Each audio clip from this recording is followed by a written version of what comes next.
বন্ধুরা, আজকে আমি তোমাদের লাউ শাক চচ্চড়ি দেখাবো। দেখো আমার গাছে সিম গাছ, লাউ গাছে শাক, এইসব দিয়ে আমি লাউ শাক চচ্চড়ি তোমাদের দেখাবো। এর আগেও আমি তোমাদেরকে আমার লাউ গাছ এবং সিম গাছ সবই দেখিয়েছি আমার চ্যানেলে। দেখো তেলের মধ্যে পাঁচফোড়ন, শুকনো লঙ্কা, কাঁচা লঙ্কা দিয়ে যে সবজি কাটাগুলো ছিল, সেই সবজি কাটাগুলো আমি সব এর মধ্যে দিয়ে দিলাম, একটু নুন দিয়ে দিলাম, দিয়ে ভালো করে নাড়াচাড়া করতে করে নিয়ে ঢাকা দিয়ে দিলাম। ঢাকা দিলে তাড়াতাড়ি নরম হয়ে যাবে। দেখো কি সুন্দর নরম হয়ে গেছে। এবারে আমি এর মধ্যে একটু হলুদ দিয়ে দিলাম।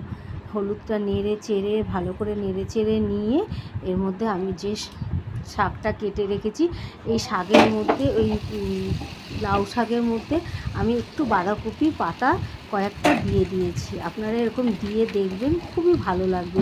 খালি তো লাউ শাক দিয়ে করে চচ্চড়ি করে খেয়েছেন, একটু বাঁধাকপির পাতা ওর মধ্যে দিয়ে দেবেন, দেখবেন খেতে কি সুন্দর অন্যরকম লাগবে একটু, কিন্তু ভালো লাগবে, স্বাদটা খুব ভালো লাগবে খেতে। দেখুন আমি সব রকম সবজিটা ভালো করে শাকের সঙ্গে উল্টে পাল্টে এদিক ওদিক করে ঢাকা দিয়ে আমি চচ্চড়িটা করব।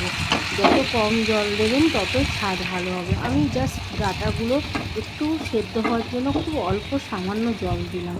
আমি বেশিরভাগটাই ঢাকা দিয়ে আমি চচ্চড়িটা করছি। এই যে বড়ি ভেজে রেখেছিলাম, সেই বড়িটা আমি দিয়ে দিলাম।